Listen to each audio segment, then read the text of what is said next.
wa ti ṣe mọ̀ tẹ́lẹ̀ pé agenda Nàìjíríà náà ni pé kí wọ́n máa fún wa ní impression pé Nàìjíríà ṣì máa dá, but knowing fully well pẹ̀lú gbogbo tí a ti mọ̀ after many years a ti mọ̀ nísìn pé kò sí nǹkankan tí ó ń jẹ́ pé Nàìjíríà ṣì máa dá àfi tí a bá ń parọ́ fúnra wa. Bí wọ́n bá gbé lọ tó bá gbé bọ̀, Nàìjíríà kò lè progress. So àwa ni a máa wá push out, àwa tí a believe nínú self-determination, àwa la máa sọ fún àwọn tí wọ́n ṣì ń tako pé kí Yorùbá lọ àbí kí Yorùbá dá dúró, àwa la máa láti ṣàlàyé fún wọn. Torí àwọn tí wọ́n mọ in tó ń bọ̀, àwa la gbọ́dọ̀ fi in tó ń bọ̀, a gbọ́dọ̀ ṣàlàyé ẹ̀ fún wọn. And àlàyé yẹn ó gbọ́dọ̀ máa wá lóòrèkóòrè, at every interval, at every opportunity tàbá tí engage irú àwọn èèyàn bẹ́ẹ̀. Torí irú àwọn èèyàn bẹ́ẹ̀ yẹn àwọn ò lè really mọ̀ pé Nigeria kò ní anything láti offer anybody. Irọ́ òun náà ló fi pinlẹ̀ Nigeria. Àwọn òyìnbó tó dẹ̀ pinlẹ̀ Nigeria wọ́n mọ̀ tán ṣe, wọ́n mọ̀ dájú pé Nigeria kò lè ní lọ síwájú kankan. And wọ́n wá kókè léraléra. So tó bá lọ síbí báyìí, tó bá sọ fún ọmọ Yorùbá pé Nigeria ò lè ṣiṣẹ́, a máa sọ fún ẹ pé Nigeria máa ṣiṣẹ́. A kì í ṣe Yíbò, ìrànwọ́ ọ̀dẹ̀ tán mọ́ Yíbò, ìrànwọ́ ọ̀tán mọ́ Haúsá, bẹ́ẹ̀ ni ìrànwọ́ ọ̀tán mọ́ àwọn Fúlàní. But àwọn ọ̀ràn yìí gbogbo wọn ló ní agenda lórí ilẹ̀ Yorùbá, one way or the other. Agenda wọn kẹrì tá a bá fi sílẹ̀ tá a tètè gbéra ńlẹ̀ nísìn, agenda wọn máa di èyí tí ó tún máa ní àkóbá àdábá. Torí already ilẹ̀ Yorùbá ti wà nínú crisis, quite a lot of crisis due to the agenda àwọn tá à ń sọ yẹn. Because agenda wọn ni pé àwọn máa ṣe gbogbo tí ó tọ́ tó yẹ láti lè fi defeat wa, láti lè fi gbalẹ̀ kúrò lọ́wọ́ wa. Ẹni tó bá dẹ̀ ti gbalẹ̀ kúrò lọ́wọ́ ẹ̀ tí kò ní right lórí ilẹ̀ tí Ọlọ́run jogún fún, then ó máa láti wà lábẹ́ àwọn kan tó máa pàṣẹ lẹ́yìn lórí. But ṣe lẹ́lòmíì wò pé bóyá ọ̀rọ̀ yẹn bí wọ́n fi gbalẹ̀ mọ́ wa lọ́wọ́ yẹn, a kàn sọ nítorí pé a like Igbo àbí a like Hausa àbí a like Fúlàní àbí àwọn ẹ̀yà tó kù tí gbogbo wa jọ ń bẹ nínú Nàìjíríà.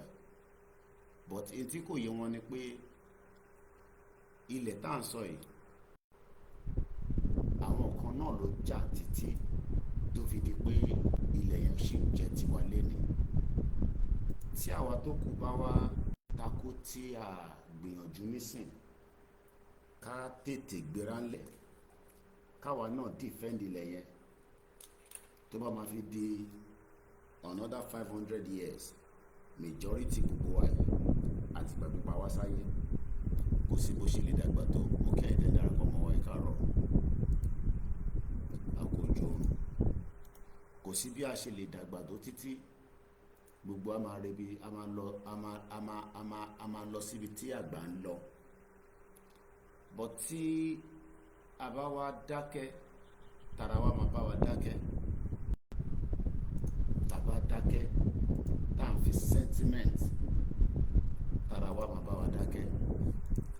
this is the reason why tí a ṣe ń gbìyànjú tó pọ̀ tó yìí pé kí ọ̀rọ̀ tiwa náà kó má dàbí àwọn tàná, torí gbogbo àwọn bàbá tí à ń rí tó ti dàgbà nísìnyí látara negligence, látara ẹ̀kárọ̀ èyí tẹ̀ ń darapọ̀ mọ́ wa, mo kí bàbá mi Ògúnníyì Michael ẹ̀kárọ̀ sà, bàbá wa Adéwùnmí Adénípẹ̀kun àfi tọ̀wọ̀tọ̀wọ̀ dárúkọ yẹn kí bàbá wa Gabriel Akínwándé ṣe dáadáa ní ẹwà, mo kí gbogbo ẹ̀yin tẹ̀ ń bẹ káàkiri àgbáyé, mo kí ẹ̀yin tẹ̀ wà lórí YouTube, bàbá wa Adéyẹmí Ọláyẹmí mo kí yín sà, mo kí brọ́dà mi Gani Olóyèdé, mo kí Mr. Ògúndípẹ̀, mo kí ẹ̀yin tẹ̀ ti darapọ̀ mọ́ wa. Mo ní tí a bá dákẹ́ ju bí a ṣe ń sọ̀rọ̀ lọ yìí, ọ̀rọ̀ yìí ó máa lẹ́tìkẹ́ ó máa lẹ́tìkẹ́ gan. A lè sọ pé kò ní ṣẹlẹ̀, but ṣé nígbà táwa bá ti lọ síbi tágbà ń rè tí a wá ń bojú wẹ̀yìn, ṣe mọ̀ pé èèyàn máa gé kàjẹ́ pé tó bá dẹ̀ jẹ́ pé mo ti mọ̀ ní nígbà táwọn Kóìkì ń sọ̀rọ̀ yìí, bóyá àbá ti ṣe báyìí, bóyá àbá ti ṣe báyìí, ẹ mọ̀ ọ̀rọ̀ yẹn á dùnyàn gan. So reason tí a ṣe lè sit back ká wá máa fi ṣeré pé ó lè má rí bẹ́ẹ̀, but tí ó bá wá lọ rí bẹ́ẹ̀ tẹ́yìn sọ pé kò ní rí bẹ́ẹ̀, kí la máa ṣe tó bá lọ rí bẹ́ẹ̀? Torí pé àwọn kan lè sọ pé Kóìkì ẹ má wọrí, ẹ jẹ́ ká manage ẹ̀, but tí situation bá lọ arise pé ó lọ rí bẹ́ẹ̀, kí la máa wá ṣe? Because nígbà tí a bá push nísìn tí a dẹ̀ ti lọ síbi tágbà ń rè tó wá di pé wọ́n gbalẹ̀ mọ́ wa lọ́wọ́, then kí la máa ṣe? Because by that time àwa tó yẹ ká sọ̀rọ̀, àwa tó yẹ ká engage nígbà tá a wà láyé, a fi pé kò lè possible a lọ fi jẹ́ kí wọ́n gbalẹ̀ mọ́ wa lọ́wọ́. Ṣé mọ̀ pé ìgbà yẹn a ti late, a wá jẹ́ in tó máa dùnyàn pé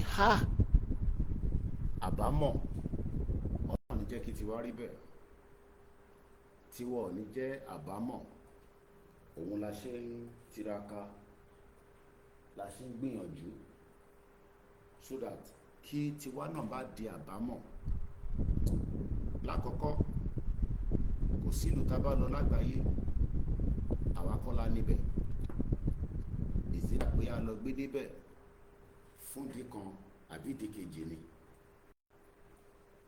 kò ṣàwàlà ní.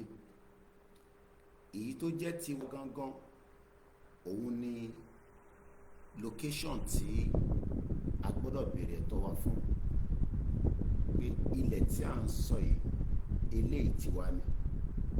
Kò sí bí ṣe lè ṣe títí, èmi kọ́ ni mo ní ilẹ̀ tó wà ní UK, àwọn baba ńlá wa kọ́ ló ní, àwọn ìyá ńlá wa kọ́ ló ní, àwa náà lọ yálé gbé níbẹ̀ ni.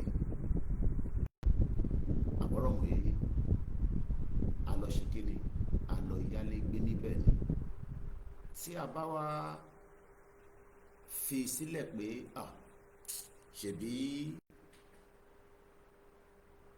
ibi tá wà yìí ayálégbé ni wá, takọ̀ wà níbẹ̀ temporarily, kọ́ tẹ̀lé wa, but ilẹ̀ yẹn kò sí iye ọmọ tá bá bí sílùú òyìnbó fáwọn táwà labroad, àwa kọ́ la nílẹ̀ yẹn.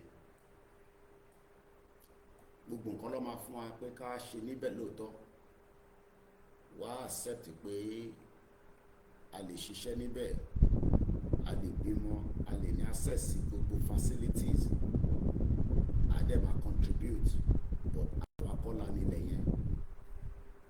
Ilẹ̀ tó jẹ́ tiwa gangan tá à ń torí ẹ̀ pariwo lójoojúmọ́, òun ni ilẹ̀ Oòduà, ilẹ̀ Yorùbá, láti Kogi dé Kwara, Oǹdó, Ògùn, Ọ̀ṣun, Èkìtì, Ọ̀yọ́, ìlú Èkó. Ibẹ̀ yẹn gangan ni ilẹ̀ tiwa. But àwọn tó nílẹ̀, àwọn wá ń ṣe oríṣiríṣi ètò wù wọ́n lórí ilẹ̀ yẹn. Wọ́n ní àwọn ṣe policy, wọ́n ń ṣe economy, wọ́n ní àwọn fi bá wa develop ẹ̀, wọ́n ní àwọn máa ṣe government, wọ́n bẹ̀rẹ̀ sí ṣe oríṣiríṣi lórí ẹ̀. But látijọ́ tó ti ń ṣe gbogbo tó ń ṣe yìí, kò favour ọmọ nílẹ̀ gangan. Àwọn tó nílẹ̀ yẹn láti ọdún tí wọ́n náà ti ń bá wa ṣe tí mo sọ lórí ilẹ̀ wa yìí, kò mú àṣeyọrí kankan wá fún wa. Kódà ṣe làbá ní àwọn tó nílẹ̀ gan, wọ́n struggle lórí ilẹ̀ yẹn ni. Torí ta bá wò lé ní ọmọ Yorùbá tó ní ilẹ̀ tá à ń sọ yìí,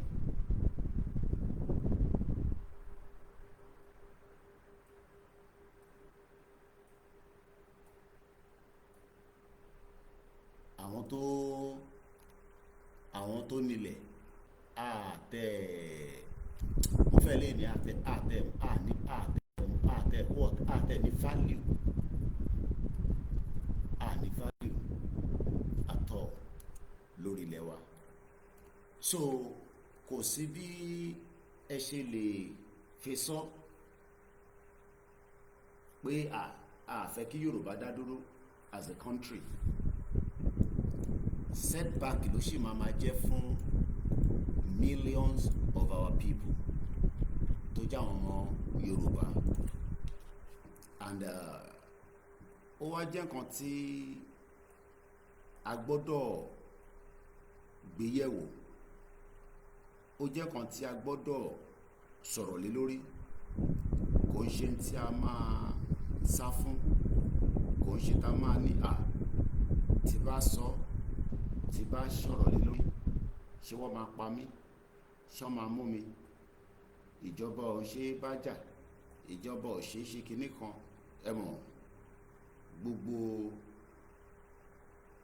ọ̀rọ̀ yẹn ó jẹ́ káwọn kan kọ́ fi sẹ́yìn, kọ́ má fi dá sí ọ̀rọ̀ ilẹ̀ Yorùbá. Àwọn kan dẹ̀ ń dá sí, but wọ́n ń dá sí èní ní ọjọ́ 5 nínú oṣù 5 ọdún 2025 ní aago 4:10 lórí ìkànnì wa. Mo kí ọmọ Bọ́lájí Abdullahi, mo kí gbogbo ọmọ Yorùbá tó ti wọlé. À ń sọ̀rọ̀ nípa ilẹ̀ Yorùbá àti ìdí tí a gbọ́dọ̀ gbìyànjú tó pọ̀ pé kí ilẹ̀ yẹn kó má bọ́ lọ́wọ́ wa. Kò ń ṣe pé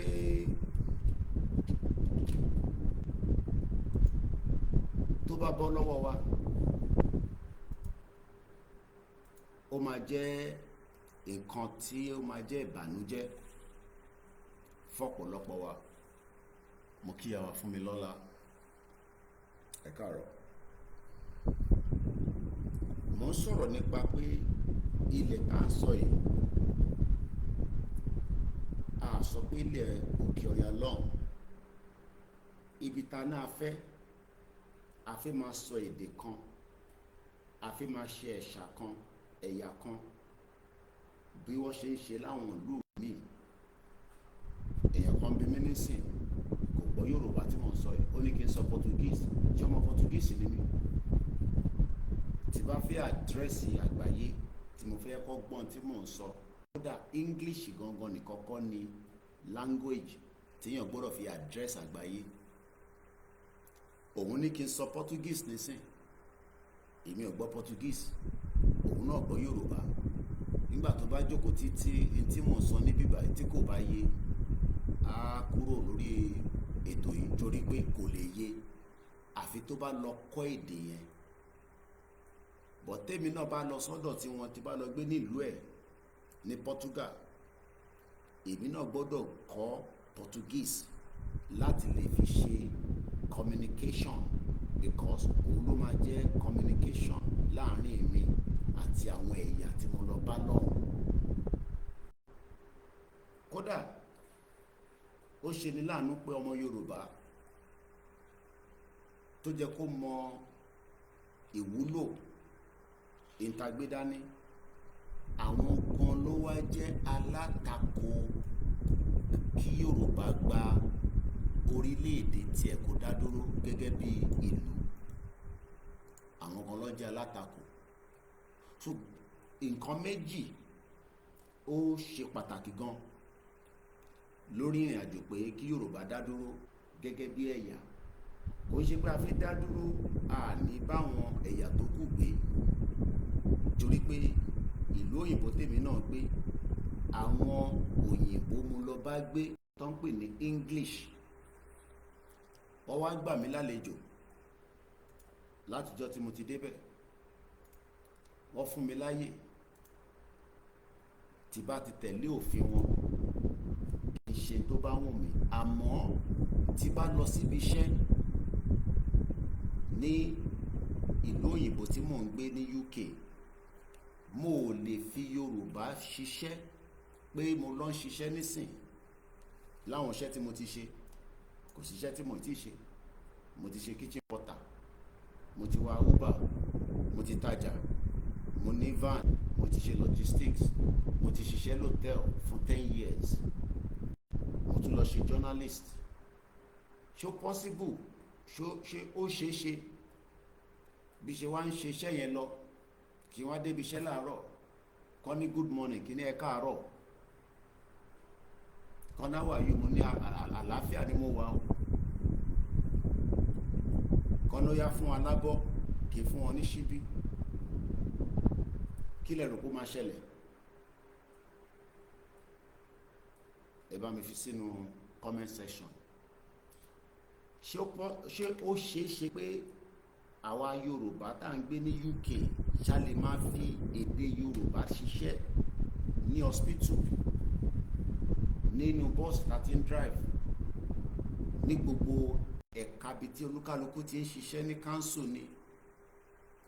Lóòótọ́ tó bá dé Dustin Market tí o fẹ́ lọ ra pọ̀nmọ́, tó fẹ́ rẹ ẹja, o fẹ́ rẹ ẹran, tó dẹ̀ jẹ́ pé lọ́dọ̀ àwọn ẹ̀yà tiẹ̀ bí ọdọ́dọ̀ Yásìlá, o mọ̀ pé tó bá dọ́dọ̀ Yásìlá nísìn wàá sọ pé o fẹ́ jàmàlà. But ṣé tó bá dé McDonald's ṣó lè sọ fún wọn pé o fẹ́ jàmàlà? Nígbà tó jẹ́ pé ìtàn ń tà níbẹ̀ wọ́n ti kọ́ sójú bọ́ọ̀dù pé beef àti búgan làwọn ń tà ní bíbá yìí. Ọmọ Bọ́lájí ní kò possible, kò ṣeé ṣe. Mo kí bàbá mi Òkè Káyọ̀dé. Mo ò fẹ́ jẹ́ kí ọmọ Yorùbá rí wa gẹ́gẹ́ bí ẹni tí ó fẹ́ wá bà nǹkan jẹ́. Mo fẹ́ jẹ́ kẹ́ rí wa gẹ́gẹ́ bí ẹni tí a jọ nífẹ̀ẹ́ ara wa, but bí a ọ̀rọ̀ yíra wa bí a bá ṣe ń gbé kalẹ̀. Ìyẹn ni ó wà lára tí bàbá sọ ní àná pé a gbọ́dọ̀ unite. But kò ń ṣe pé ká wá náà fẹ́ unite pẹ̀lú àwọn tí wọ́n fẹ́ já wálẹ̀ àtàwọn tí àníyàn tí wọ́n ní pé a máa gbìyànjú pé kí Nàìjíríà kó sì lọ síwájú ní 2027. Irú àwọn Yorùbá ẹ̀kọ́ là sọ. Torí pé ọmọ Yorùbá tó sì fi ṣe òṣèlú, òun ò ní gbọ́ nǹkan tá à ń sọ, kò ní fẹ́ gbọ́n tá à ń sọ.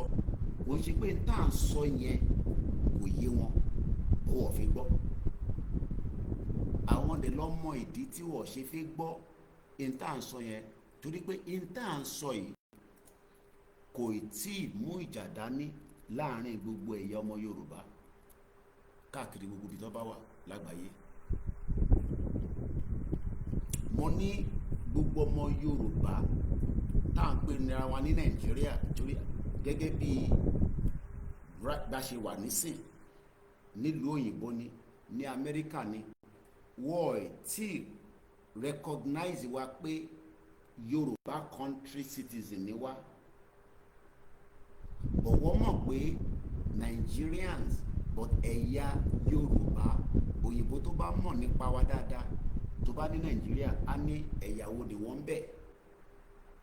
Ó fi hàn pé wọ́n mọ̀ pé ẹ̀yà oríṣiríṣi ló ń bẹ nínú Nàìjíríà. Àwọn yìí sọ pé Yorùbá nìkan ló wà nínú Nàìjíríà.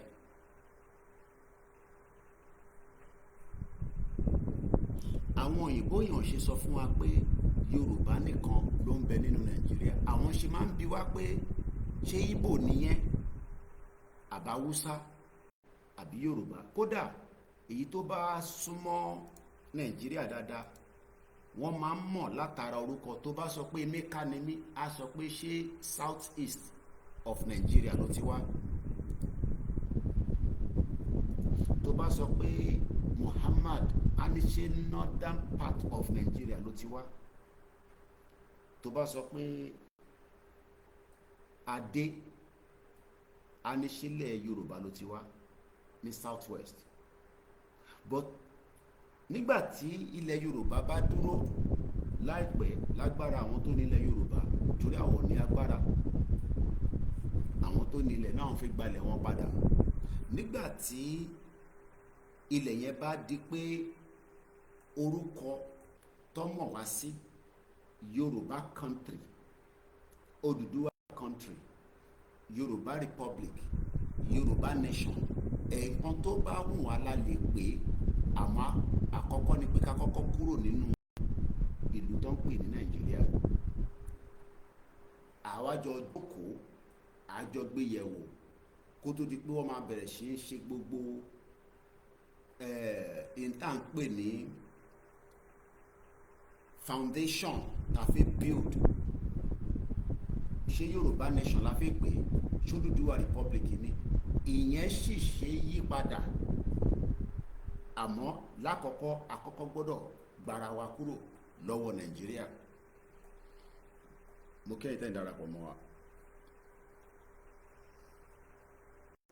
Aago 4 ó kọjá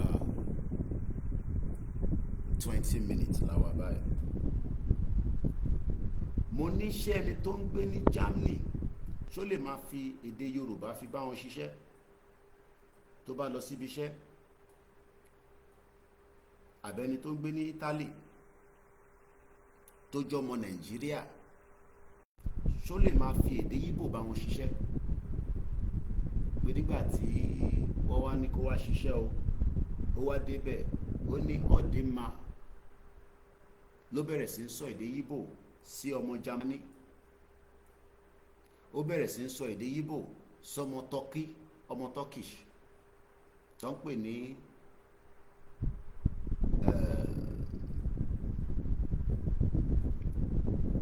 Turkey. Ẹ ṣé gan ni bàbá mi Òkè Káyọ̀dé, wọ́n ní kò possible. Kí ló wá dé tí Nàìjíríà à ń sọ English? Ok, a fẹ́ dúró sínú Nàìjíríà kólúkálukú máa sọ èdè ẹ̀ gẹ́gẹ́ bí location tí wọ́n wà. Tọmọ Ìgbò bá ti ń dé ilẹ̀ Yorùbá kó gbọ́dọ̀ sọ Yorùbá. Tọmọ Yorùbá náà bá ti lọ sí ilẹ̀ Ìgbò kó sọ Ìgbò. Tọmọ Ìgbò bá lọ sílẹ̀ Haúsá kó sọ Haúsá. Tọmọ Haúsá bá wá sílẹ̀ Yorùbá kó sọ Haúsá, kó sọ Yorùbá. Kí ló dé tí British ṣe ní ká máa sọ English tí wọ́n ọ̀dẹ̀ jẹ́ kémi sọ Yorùbá sáwọn nígbà tèmi dọ́dọ̀ tí wọn? Kí ló dé táwọn accept pé gbogbo àwa Nigerians o tó mọ̀ pé mẹ́ta ni wá o, tàbá ti ń dọ́dọ̀ tí wọn èdè tí a kọ́ tó jẹ́ ti background wa ká máa fi bá wọn communicate? So ọgbọ́n tí Britain kọ́kọ́ dá ni pé kó gba èdè kúrò lẹ́nu wa. ẹni tó bá dẹ̀ ti gba èdè kúrò lẹ́nu ẹ̀, kò sí ọgbọ́n tí o lè dá ju pé a ní repercussion. Òun là ń experience nínú Nàìjíríà lénìí, nítorí pé èdè tí à ń lò nínú Nàìjíríà, èdè elédè ni, kò ń ṣèdè tiwa. So mo ń wo comment àwọn ọmọ Ìgbò nígbà tí Sahara Reporter, mo ní iṣẹ́ tí àwa bá ṣe result ẹ̀ máa jáde. Ṣé mọ̀ pé mo lọ rí bàbá lénìí, Sahara Reporter ti lo fídíò yẹn, wọ́n ti convert ẹ̀ sí article, máa kà fún wa. I'm sure pé ọ̀pọ̀lọpọ̀ wa náà ti bá article yẹn pàdé. Nígbà tí mo wá lọ ka comment, mo rí pé àwọn ọmọ Ìgbò ló ń àtàkì post yẹn tó pọ̀ jù. Kí lẹ rò pé wọ́n ṣe ń àtàkì?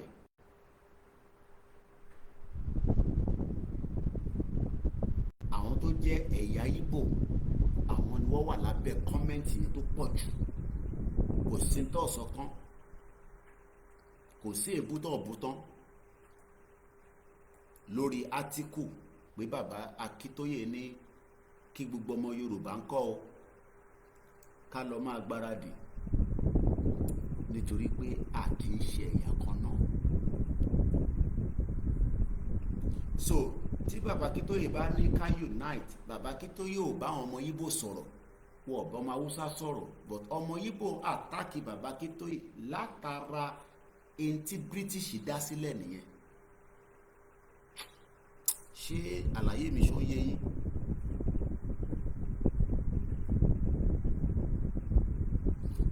Bàbá wa Gani Olóyèdé ní nítorí pé wọ́n rí wa gẹ́gẹ́ bí ẹni tó ń tẹ̀síwájú, tó fẹ́ fi Nàìjíríà sílẹ̀. Àwọn ọ̀pọ̀lọpọ̀ wọn, kò ń ṣe gbogbo wọn, wọ́n ò fẹ́ kí Nàìjíríà kó pín. Àwọn ọmọ Ìgbò bẹ́ẹ̀ làwọn ọmọ Haúsá, àwọn ọmọ Yorùbá náà wà níbẹ̀, a máa ṣàlàyé fáwọn ni. Ẹ̀yà wọ̀ kì í ṣe Ìgbò, so mo ò lè ṣàlàyé fọ́mọ Ìgbò ìdí tá ṣe fẹ́ lọ. Àwa la mọ ìdí tá ṣe fẹ́ lọ, nítorí pé nígbà tá a bá ti gba ìlú wa, ọmọ Ìgbò tó bá máa gbé láàrin wa, ó gbọ́dọ̀ sọ èdè wa ni, bó ṣe ń sọ náà táwọn náà bá lọ sí Germany. Ọmọ Ìgbò ò ní fi èdè Ìgbò fi bá wọn ṣiṣẹ́ ní UK, English ló máa lọ sọ. Kódà kó má gbọ́ English, wọ́n á ní kó padà lọ sí school. Ó wá fi wọ́n nísìn pé ìwọ tó ní a máa unite nínú Nàìjíríà, a nílé unite o. Máyẹ̀ kẹ́nìkan kan tán ẹ̀ pé ọjọ́ kan máa dé, àwọn elédè Haúsá, elédè Ìgbò àti Yorùbá, ìfẹ́ àwa wà láàrin wa, á jọba nínú wa, àwa jọ máa ṣe. Èèyàn ò ní lè ṣe é ṣe o.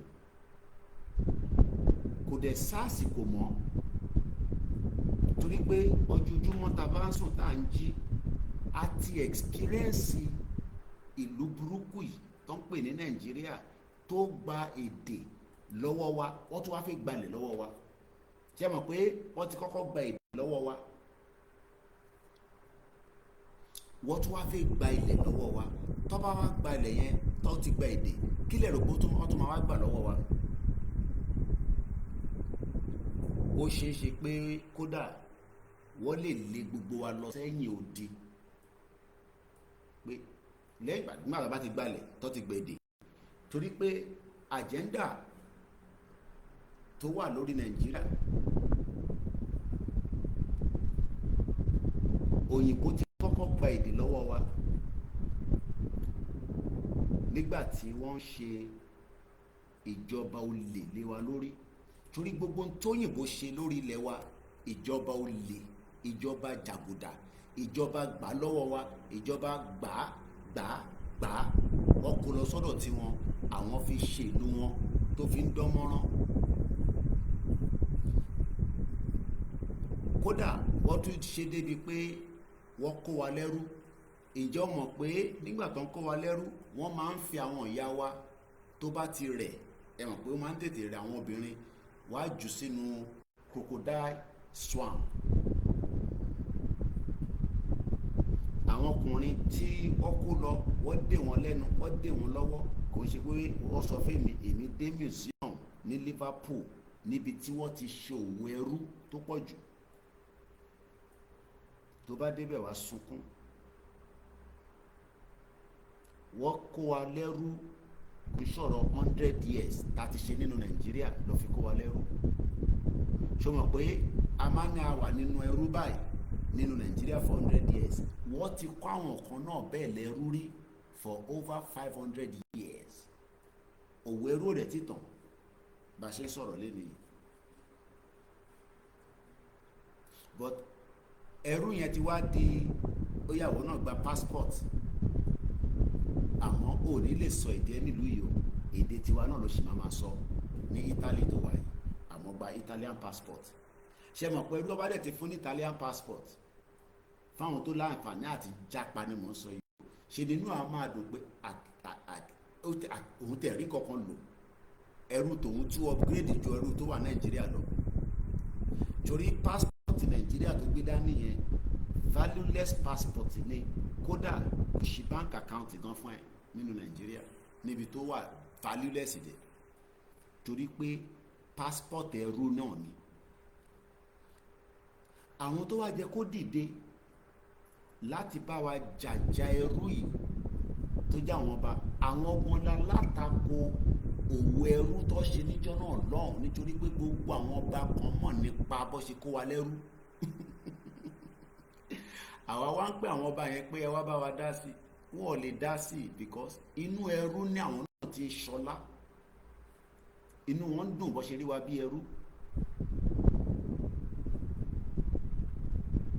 Ẹ gbọ́ mi yé, àná àwọn ọba ṣe nínú wọn máa ń dùn bó ṣe rí wa bí ẹrú.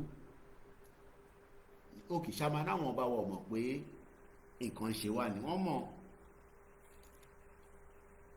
mọ̀ mẹ́wàá. But nígbà tí èmi dé Liverpool Museum, àwọn ọba wa gba jígí wọ́n fi fún àwọn òyìnbó ní ẹrú.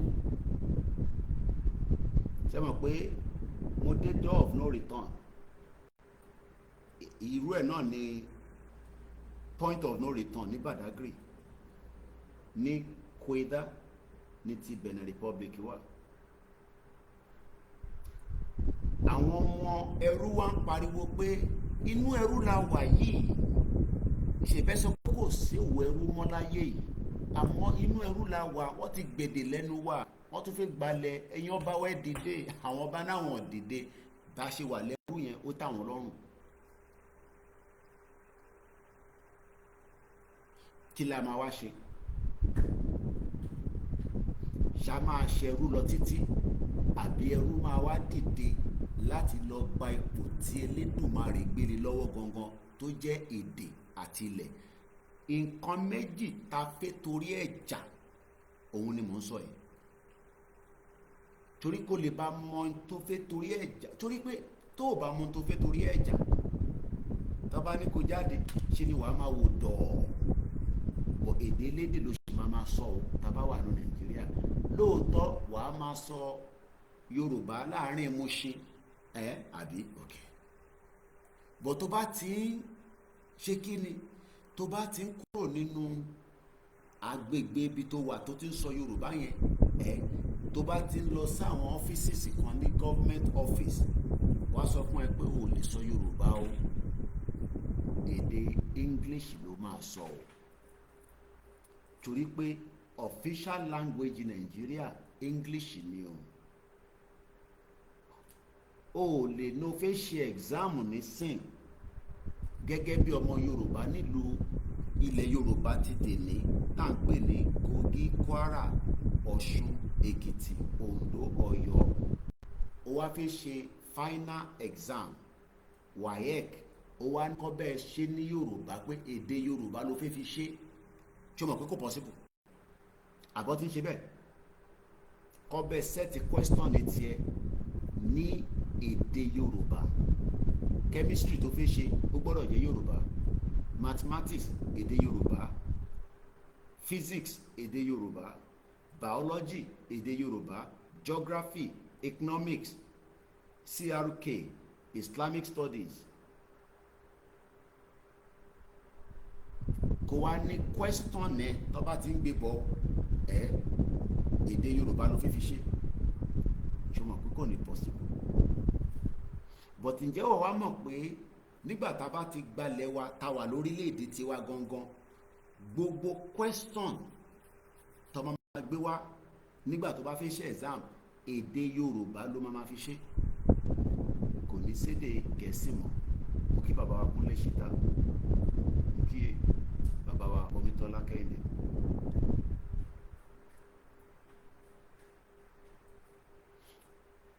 Èdè Yorùbá ni ìjọba Yorùbá máa lò. O ò lè lọ sílé ìfowópamọ́ kó wá máa sọ òyìnbó sí ẹ. Bó tó bá lọ sílé ìfowópamọ́ ní Italy, bó bá sọ English sí wọn, wọn náà wọn ò gbọ́. Wọ́n máa béèrè pé ṣé wọ́n ṣẹ̀ délùú yìí ni, torí ó yẹ kó ti kọ́ èdè kó tẹ̀ tó wá ṣe transaction nínú bank. O ò lè lọ sí China nísìn kó náà fi bá wọn ṣòwò kó wá máa sọ èdè English sí wọn, wọn náà wọn ò gbọ́. Kí ni ìdí tí wọ́n fẹ́ ń takú pé kí Yorùbá kó má lọ kúrò nínú Nàìjíríà? Kí ni ìdí gangan?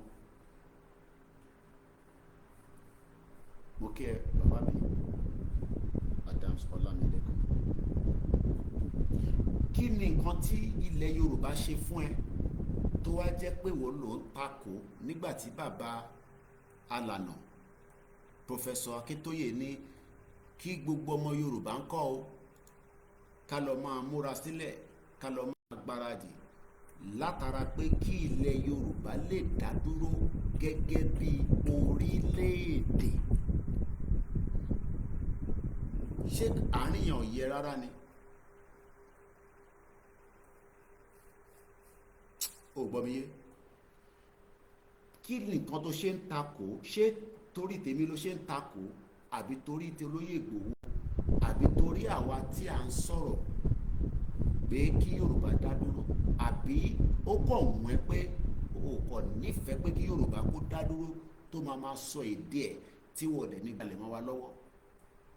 Torí èdè lédè tó ń sọ yẹn wọ́n ti gbẹ̀dẹ̀ tiẹ̀ lẹ́nu ẹ̀, wọ́n tún wá fẹ́ gbalẹ̀, wọ́n tún wá fẹ́ impose ṣàríà lé wa lórí.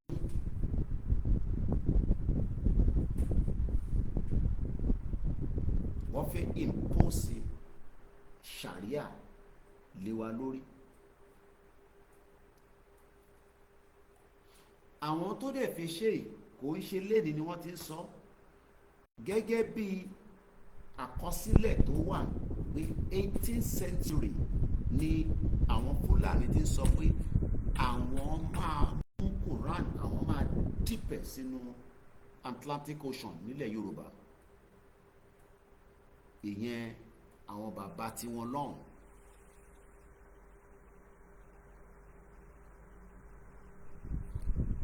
Kò ń ṣe 19th century tí a gba amalgamation ni mo sọ yìí. As far back as 18th century, British kò lè sọ pé wọn ò mọ̀ nípa ẹ̀. The same British ó tún wá padà kó wa sínú àwọn ẹ̀yà yìí pé kájọ máa gbé. Mo kí àwa grandma Ilé Àjàyí. Kí ló fà á tó ń takò pé kílẹ̀ Yorùbá má dúró gẹ́gẹ́ bí orílẹ̀-èdè? Tá bá jáde fún rally, tó bá takò ìjáde yẹn, á jẹ́ pé alábọ̀dé ọmọ Yorùbá nìyẹn. Á jẹ́ pé bóyá Fúlàní nìyẹn, a kàn rò pé Yorùbá nìyẹn ni. Torí tá bá ti jáde, tó bá ní ká jáde, tá bá ti jáde, tó bá jẹ́ alátakò, a ní mọ̀ pé ọmọ Yorùbá nìyẹn mọ́, ṣe la máa categorize as àwọn Fúlàní. Àdẹ̀mọ́ tí Fúlàní ṣe fún wa, so in tí Fúlàní ṣe fún wa yẹn la máa ṣe fún wọn náà. Torí tí Fúlàní ṣe fún wa lójoojúmọ́ tó ń sọ nínú news, òun la máa ṣe fún ẹ. Torí pé ò kì í ṣọmọ Yorùbá. Àgbàlagbà ni ẹ́, ọmọdé ni ẹ́, obìnrin ni ẹ́, ọkùnrin ni ẹ́. In tó bá ti mú ẹ gbé ọwọ́ lé wa lórí pé àwọn olélẹ́gẹ̀ kí lẹ́ ṣe yìí, á jẹ́ pé lára àwọn Fúlàní tó ti ń gbé láàrin wa nìyẹn. In tí Fúlàní dẹ̀ ń ṣe fún wa la máa ṣe fún ẹ.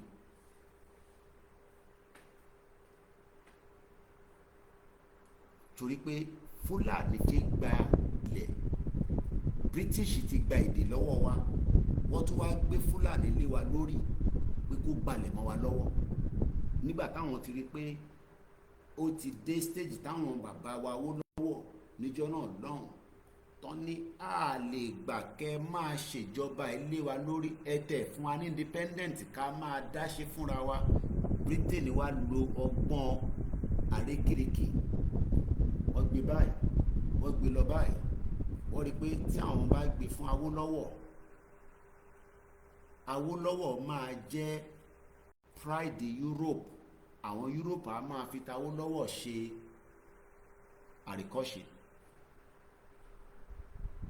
Torí ìdí tí Britain ṣe gbé fún Fúlàní tó ti ń govern ilẹ̀ north, torí kò ń ṣe pé 19th century ni wọ́n ṣe gba northern part of Nigeria tá à ń sọ yìí o. Torí tá a bá ń sọ̀rọ̀ north, ṣẹlẹ̀ lómi máa ń rò pé bóyá Fúlàní ṣe gbàbẹ̀ ni, kò ń ṣe wọ́n ṣe gbàbẹ̀ o.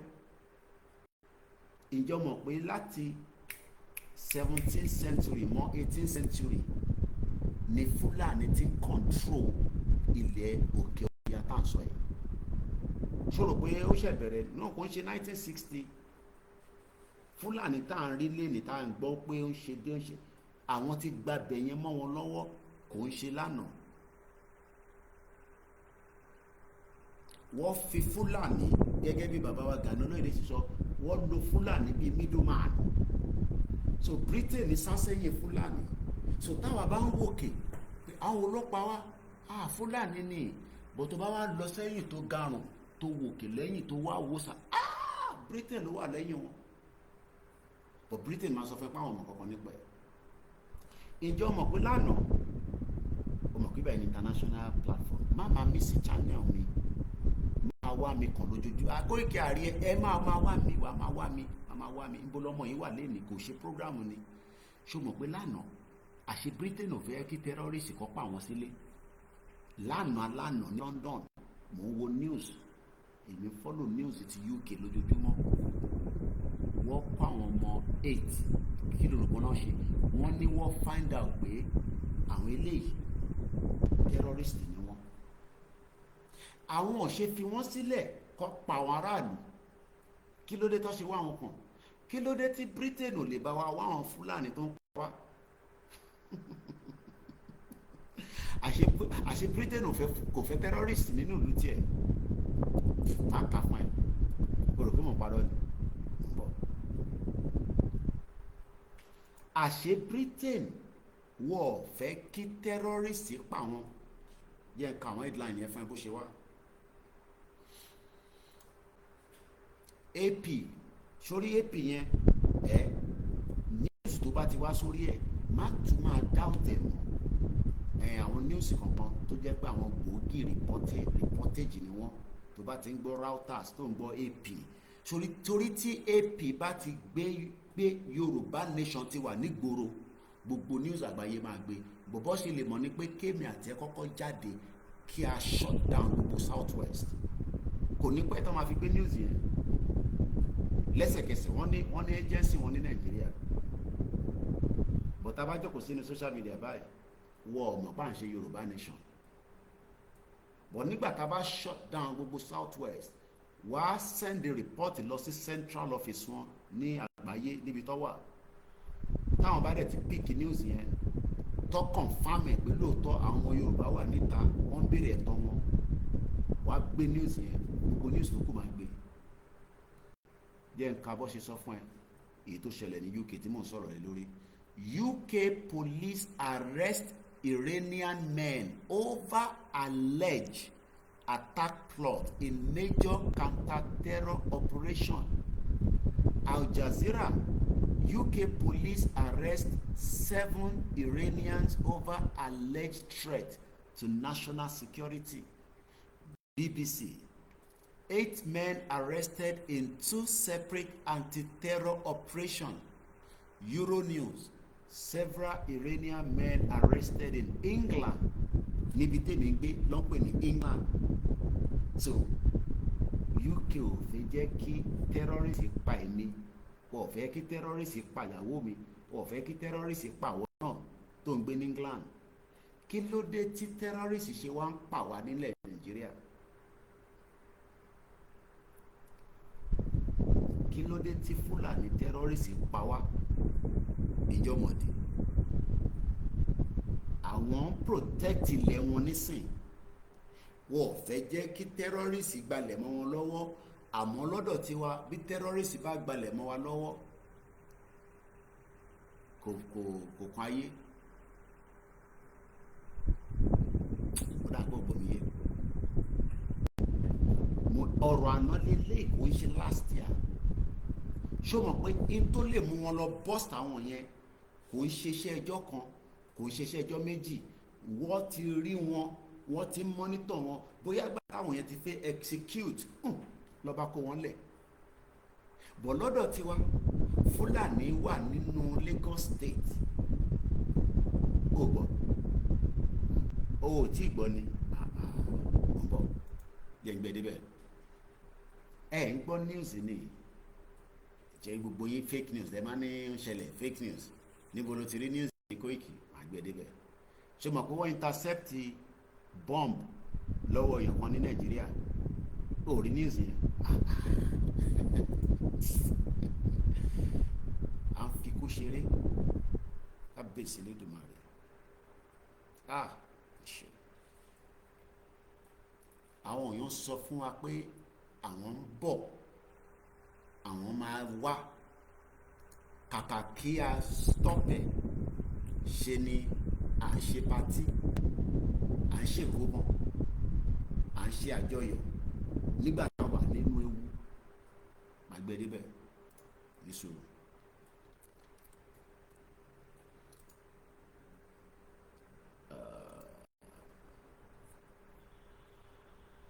Ẹ̀yin tẹ́ wà lórí Facebook, báwo la ṣe lè ṣe báyìí o? Tí mo fẹ́ kẹ́yìn náà gbọ́ ti lọ.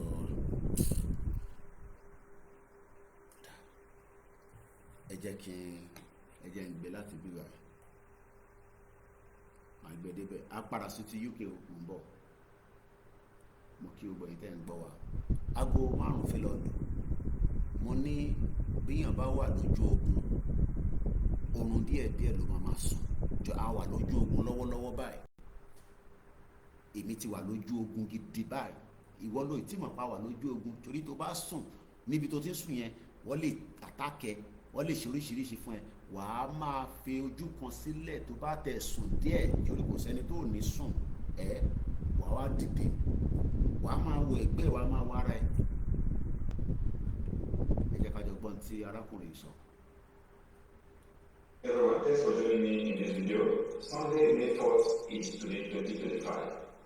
Nigerian authorities seized 942 explosives hidden in Nasarawa, Zamfara Coast, arrest 30-year-old suspects. Okay. Nisuru. Ó dà ń pé ògbọ́n tó sọ.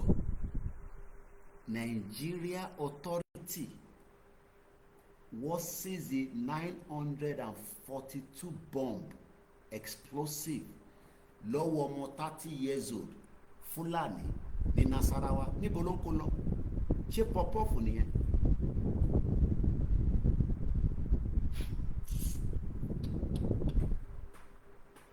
À ń fi ayé wa, a fi ń ta kàlùkàlù. Èyí darí nìyẹn. Ẹ ṣé bàbá wa Sòwòdò fún super chat. A máa like owó lórí channel wa yìí. Ẹ ràn wá lọ́wọ́. lọ́wọ́, ọ̀run á bò yín láṣìírí.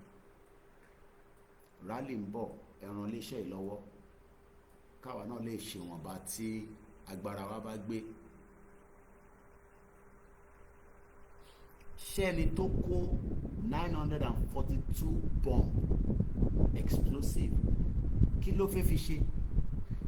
Ṣé rántí pé ìlú Èkó àti gbàgbé ẹ ànírántí mọ́ àwọn alálùmíníọ̀nù kókókókókókókó ní Mushin nídìí Àràbà kò tí ì pé ọ̀sẹ̀ mẹ́ta wọ́n ní ó ra bọ́ǹbù ó wá ń tú bí ẹni tó ń tú àkàrà tó fi jẹ búrẹ́dì, ìyẹn wá explode àgbọ̀ kọ̀ọ̀kan mọ́ báyìí.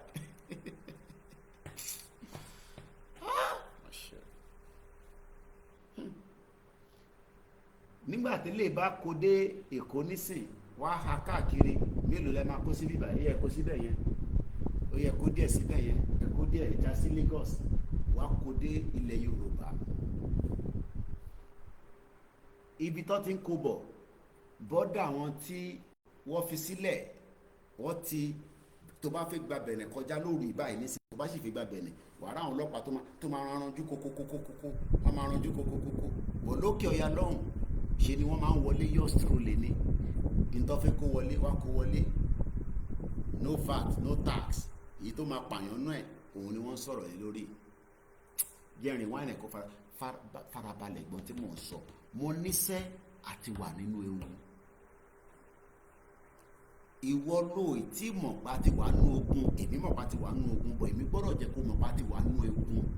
ẹ tó bá dẹ̀ wà nínú ogun wàá máa wà conscious of your environment. ẹlòmíì kan sùn ó kàn jí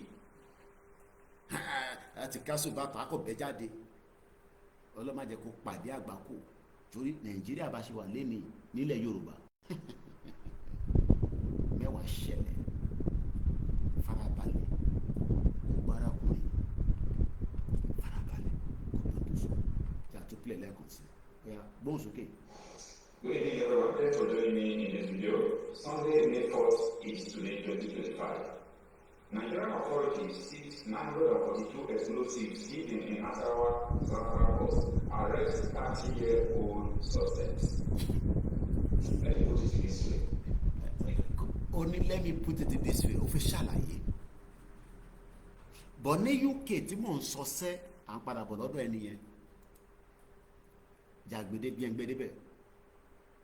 Jẹ̀gbẹ́ débẹ̀.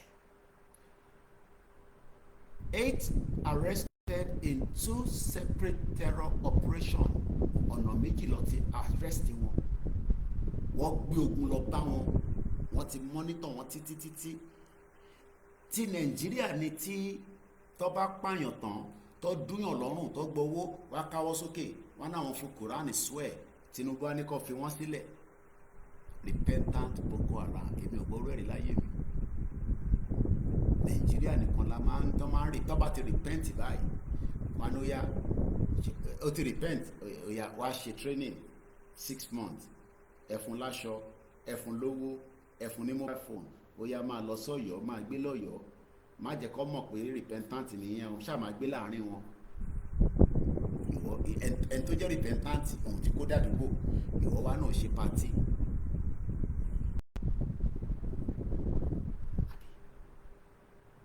èmi wá ń sọ fún ẹ pé ká gba country, ó wá attack mi.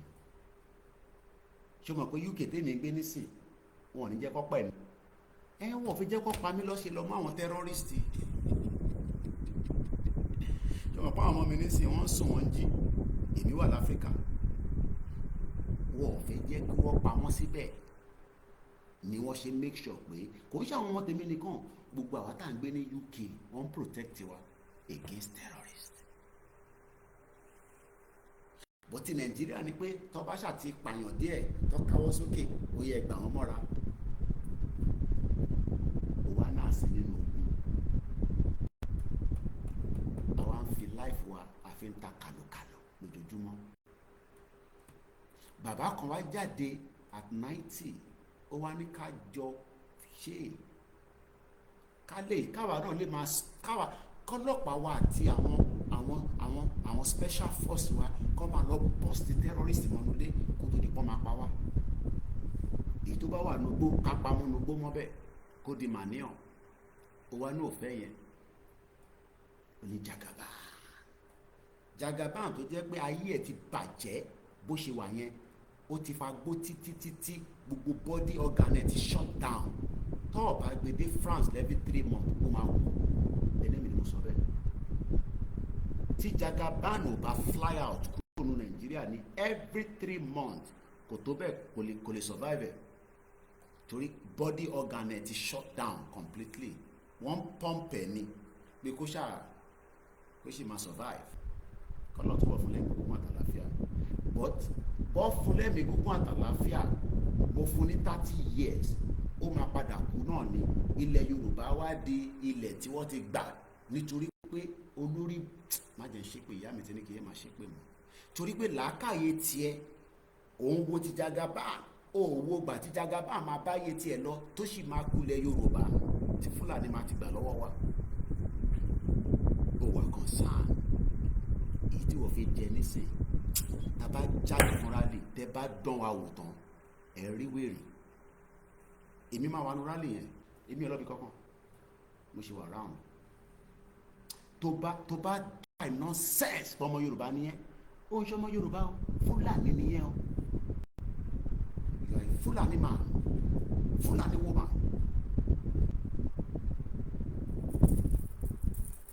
má bá ọjọ́ lọ́jọ́ lọ o mo bẹ̀ torí pé ara kan Gaza gbogbo ọmọ Yorùbá tó jọ ọmọ ọkọ Yorùbá ara ń kọ gidigidi gan. We are upset and bitter pé wọ́n delay wa for too long ọmọ 21 years old nílùú òyìnbó ó ti ń gun Lamborghini ọlọ́pàá ń béèrè pé kí ló ń ṣe torí tó bá ti gbá sí tó bá ti rí plate number ní pé léyìí businessman ni.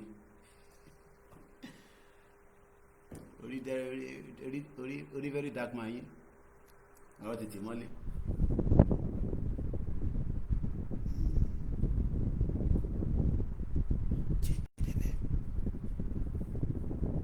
kódà wọ́n tún fi fídíò bí wọ́n ṣe lọ bọ́ọ̀sì wọn mọ́lé fídíò yẹn ni mò ń wò lọ́wọ́ yìí video show counter-terrorism officer well dressed pẹ̀lú bàbá ìbọn tó bá fẹ́ ṣe wèrè ẹ fi ìbọn fọ́ wọn lórí kẹ́ pa wọ́n sínú ilé wọ́n lọ ṣeré pẹ̀lú tọ́dọ̀ tiwa náà máa ń fi ọmọ Tinubu máa ní kó fọwọ́ ra wọn lórí bọ́ǹbà ta Tinubu a ní kó fọwọ́ ra Fúlàní lórí ẹ má pa Fúlàní o ẹ má pa Fúlàní fún mi o Buhari máa sọ̀rọ̀ Emir Katsina máa sọ̀rọ̀ Sultan Sokoto máa sọ̀rọ̀ ẹ má pa Fúlàní o ẹ bá ṣáà ti mú Fúlàní nílẹ̀ Yorùbá ẹ má gbé wọn bọ̀ l'Àbújá bàbá ti dá Àbújá máì ti lọ sílẹ̀ Yorùbá mọ́kì tó lọ sọ́nà ilẹ̀ Yíbò ìyá tó lọ sí wọn náà mú Fúlàní nílẹ̀ Yorùbá tó pààyàn wọn náà tún rí ní ilẹ̀ Yíbò wọn wá ń béèrè pa ṣèbí wo kan náà ni wọn náà ti mú wọn fi lẹ̀ ní family business ni.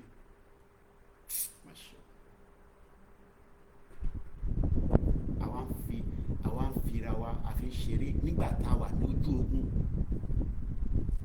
fídíò yẹn ni mò ń wò báwọn ọlọ́pàá tó àwọn sójà gidi well trained security operative àwọn ilé counter terrorism ni wọ́n iṣẹ́ tí wọ́n nìkan ni pé ibi tí terrorist bá wà ẹ wọ bẹ̀ lọ tó bá fẹ́ ṣe wèrè kẹ́ pa wọ́n síbẹ̀ àwọn ilé yìí ò ń ṣe jágàmù gidi ìbọn gidi gbogbo ẹ wà lára wọn ìyẹn lọ sí pé wọ́n ní counter terrorism officer make an arrest but they are going there to wọ́n terrorist ò ń ṣe ń tẹ́ máa fọwọ́ ra lórí yẹn wọ́n máa ń pa terrorist ni you kill them because tó o bá pa terrorist ó máa padà pa ẹ náà ni and that is what was happening Yobe State ní ìjẹta yìí mo ṣe sọmọ ìlànà ó ti di ìjẹta nísìnyí wọ́n pa mẹ́rin tọ́ba dẹ̀ ni wọ́n pa sójà mẹ́rin nínú Nàìjíríà barracks ọmọ multiply it by 10 40 ẹ̀mí 40 ti lọ dànù ọwọ́ ta ló ti máa bẹ̀rẹ̀ àwọn ìyàwó wọn tó yẹ kó sọ̀rọ̀ tó bá sọ̀rọ̀ wá lọ gbé wọn wá tẹ àwọn náà mọ́lẹ̀ wọ́n tẹ̀lé sọ ọ̀pọ̀ ẹ̀ sì wà ní ojú ogun ọ̀pọ̀ ẹ̀ àìmọye sójà tó ti kú dànù tíyàwó ẹ̀rọ kò ń jagun lọ́wọ́ Nàìjíríà ó wà ń bẹ́ẹ̀ fẹ́ kí n tún mú yẹn jáde fún ẹ Yobe State wọ́n invade the military barracks wọ́n pa sójà 40 wọ́n pa wọ́n dànù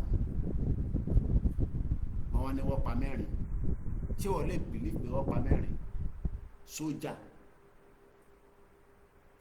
I don't think some of you know what is. I drive through military barracks in the UK. Wọ́n bí ẹ dá kí mọ́tò ẹ̀ dúró níwájú bẹ̀ kó wá sọ pé o ṣe mistake o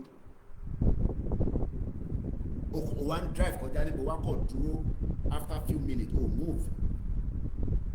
ọmọ jáde lẹ́sẹ̀kẹsẹ̀ ọmọ gbé Jagamu jáde. I drive through it all the time. Tó bá ti ń dérí àyìn lọ́tọ́ máa sọ fún ẹ pé you are coming towards a military barrack zone. Kò ń ṣe pé ó máa wọlé o kò fi gbàbẹ̀ kọjá títí gbàbẹ̀ kọjá ọ̀ bíbá bẹ́ẹ̀ dá ní UK. Well secured. I don't think some of you know what they call military barracks. Wọ́n pa gidi wọ́ kí ló jẹ yó wọ́n pa gidi wọ́ military barracks. Fulani terrorists wọ́n wọ military barracks anyhow. Nigerian government dẹ̀ tún sọ yẹn fáwa pé they came to Yobe military barracks even if it's the least barracks. Tó kọ̀ jẹ́ pé wọ́n ṣe training àbí wọ́n ṣe swimming pool níbẹ̀ ni àbí this níbẹ̀ ni. Military barracks. I don't think some of you know what is called military barracks. That terrorists about to invade the military barracks. Okay. The whole country is gone. Ìyẹn la ṣe sọ pé Nàìjíríà ti lọ. And wọ́n ṣe sọ̀rọ̀ 2027 wọ́n sọ̀rọ̀ Tinubu.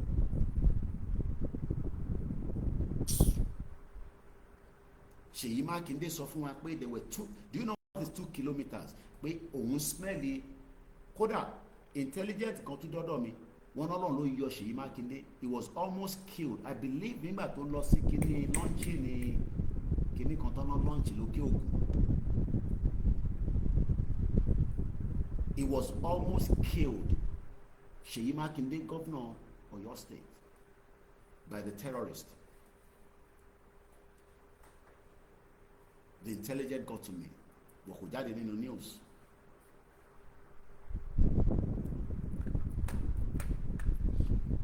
Let's go further. To Yasiku. Some 7 Iranian nationals are among 8 men arrested in 2 major counter-terrorism investigations that took place separately on Saturday. 5 of the arrests were part of a pre-planned investigation into an alleged plot to target a specific premises, the Metropolitan Police said.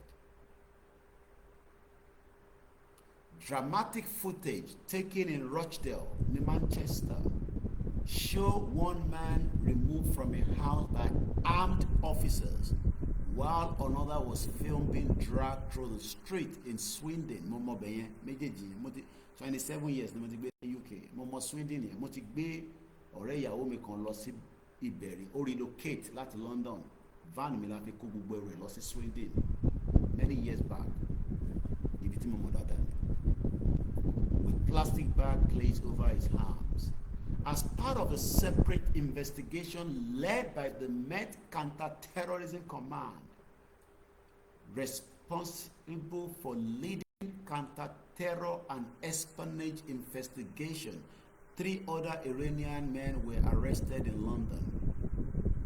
So anyway, I can live in London for many years. Chances that they might still penetrate 1 or 2 attacks, but there's also chances that the Met Counter-Terrorism Command say, Koiki, you can sleep. I want you to share around the clock. But if you see anything, you say it and we can sort it out. I've told you this many times. I can sit in my house. You have to know your environment. Mo mọ̀ gbà tí àdúgbò mi gbọ́dọ̀ wà quiet. Mo mọ̀ gbà tó máa busy. Torí láàárọ̀ àwọn kan máa wá páàkì síbẹ̀. Tó bá di ìrọ̀lẹ́ wá move mọ́tò wọn. Tí bá rí any suspicious car tí mo rí pé léyìí tí wà ń bẹ̀ ó ti dijọ́ mẹ́ta. ẹ gbé mọ́tò kí ló ṣẹlẹ̀ tá a dẹ̀ mẹ́ni tó ní ládùúgbò, I have the right to call the police and say 999 police, fire or ambulance, and the police.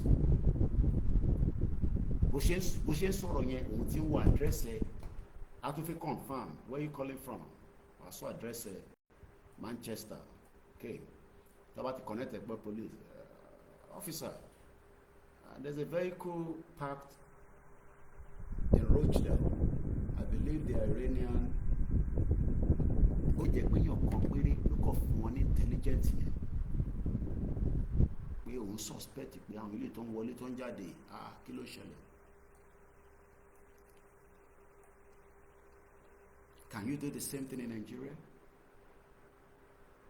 Ṣó lè fún ọlọ́pàá ní intelligence pé o kò smell nǹkan kan níbẹ̀ yẹn kó má jẹ́ pé wọ́n gan ló máa padà wá gbé.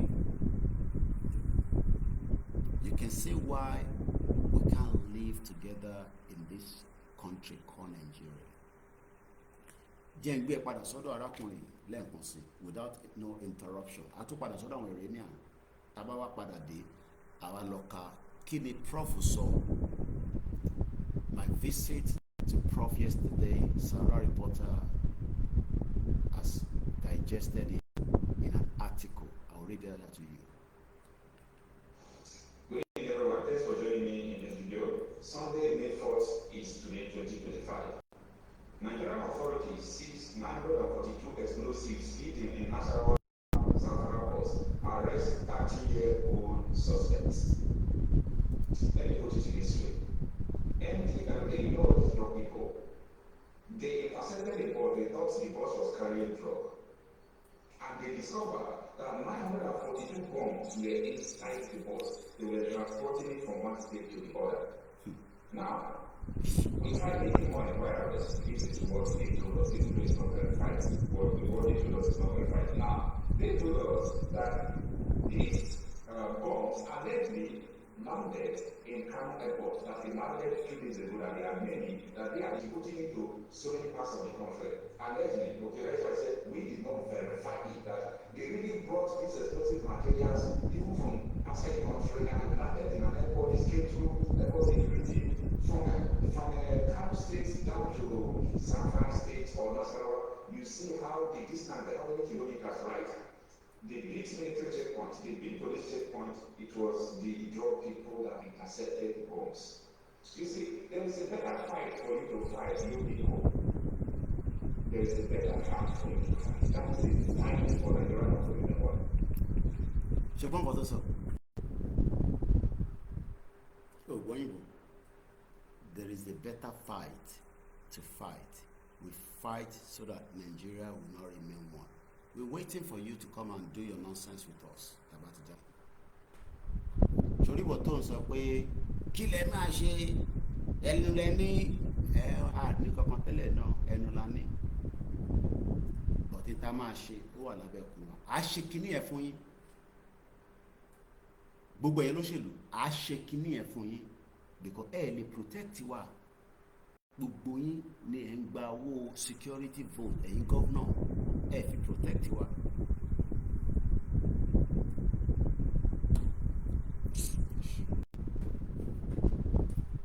Play too much as Yoruba people. O gbọ́ nǹkan tí bọ̀bọ̀ ṣé kí n play kó gbọ́ ṣe gbọ́ nǹkan tó sọ ṣá ṣé tó sọ lẹ́ẹ̀kan ṣó clear because distance ibi tí sound yẹn wà. Ẹ̀yin tẹ́ wà lórí program ṣe gbọ́n tí màá yín sọ tí mo play ṣó clear jáde ẹ bá mi fi sí comment section.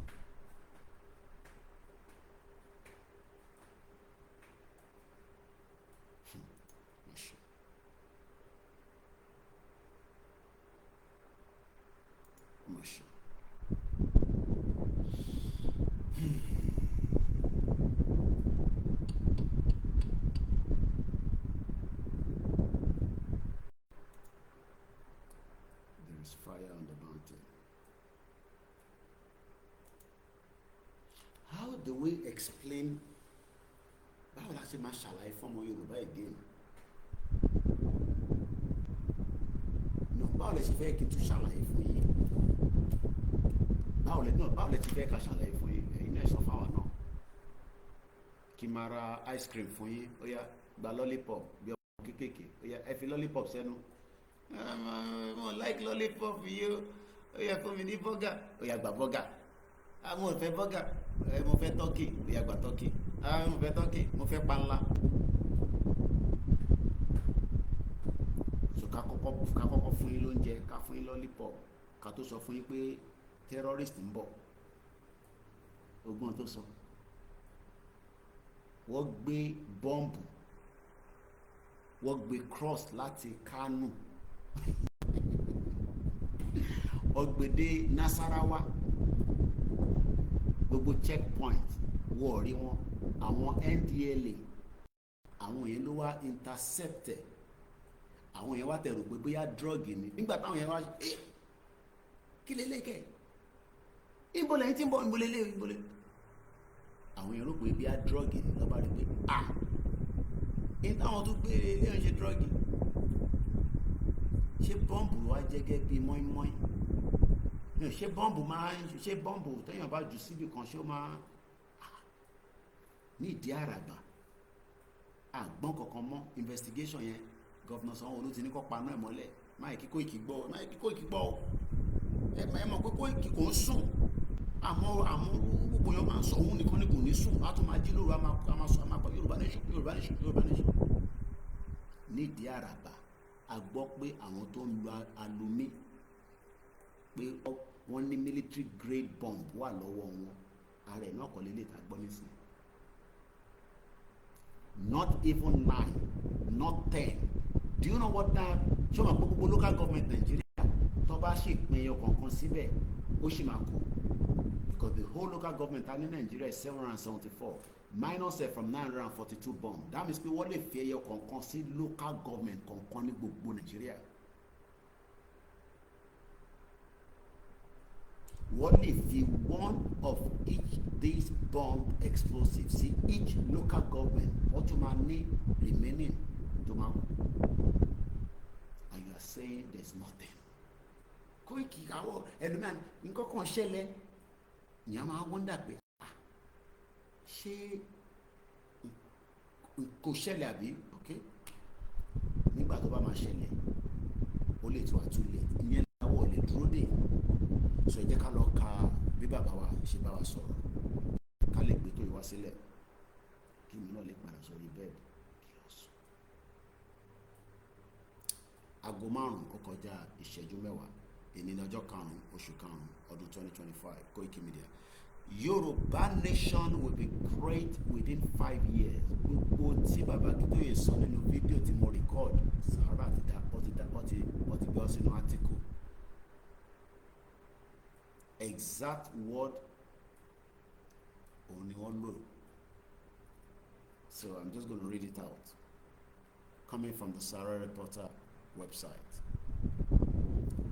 Professor Adebanji Akintoye reiterated his long-standing support for Yoruba Nation self-determination movement, stating that Yoruba land must break free from the destructive patterns seen in the Nigerian Federation. Prominent Yoruba leader and the national leader of the Yoruba Self-Determination Movement, YSDM, Professor Adebanji Akintoye has issued a steering call to Yoruba indigenes across the world, urging unity, swift action, and a firm commitment to building a better future for Yoruba people. In an impassionate address delivered on Sunday, even though they did not give me the credit, but it's okay. It's fine. That is the world that we are living today. Sometimes they do give me credit,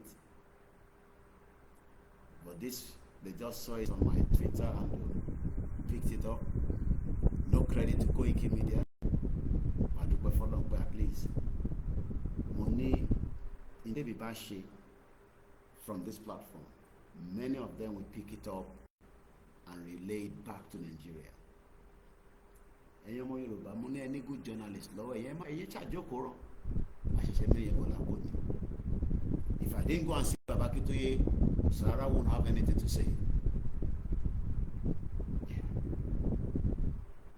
So that visit to Baba Akintoye is the reason why you're reading this with me, or if you have seen it before. Video Timo record. The video is 1 minute 54 seconds. Exactly what Baba Akintoye said is what is now translated. Let's go further. In an impassionate address delivered on Sunday, yesterday, the 4th of May 2025, Professor Akintoye warned against the spread of Nigeria's social, political, and cultural decay into Yoruba land. He emphasized the urgent need to preserve the region's identity and chart a new path towards development and self-determination. Recalling the legacy of the late Chief Obafemi Awolowo, who spearheaded rapid development in Western Nigeria during the 1950s as its premier.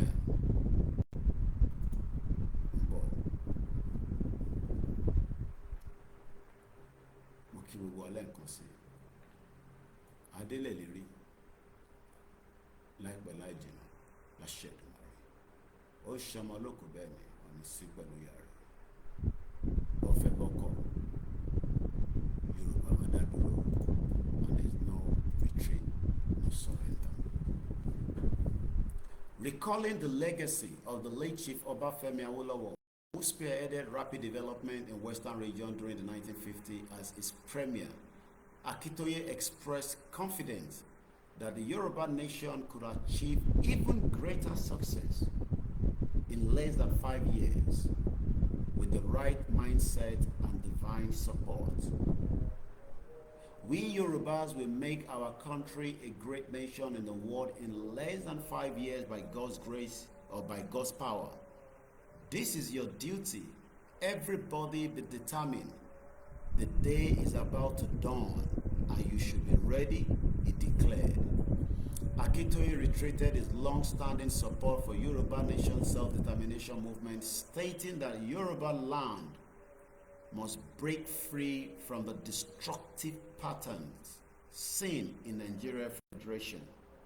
He urged Yoruba youth in the diaspora to return home and take part in rebuilding a nation that reflects their values and heritage. You just need to come home quickly to free and make the country better so that they will not turn it into what Nigeria is. No Nigerian culture should be allowed into our country. It is a different, he said. Undeterred by age, 90 years old, Akintoye pledged to remain a steadfast supporter of the cause, assuring people of his readiness to stand with them. I, your father, am ready. Truly, I am old, but I am ready. I will be solidly behind you in God's power, he said. Akintoye concluded his speech on the note of optimism and encouragement, praising the effort of Yoruba people around the world and expressing confidence in the movement's success. I wasn't given a credit for this, but I know that the source is mine. But it's okay. At least the message got to a wider audience, which is good for us, for the job that we are all doing. So that is about it this morning. Thank you so much for waking you up, and thank you so much for joining us again on the Koiki Media Network. Have a very good morning, and thank you. God bless Yoruba people as we forge ahead and wait for the call. The call is coming soon, and I hope you're waiting for the trumpet. Yoruba Nation, no retreat, no surrender. Orayola Masun. Bye for now.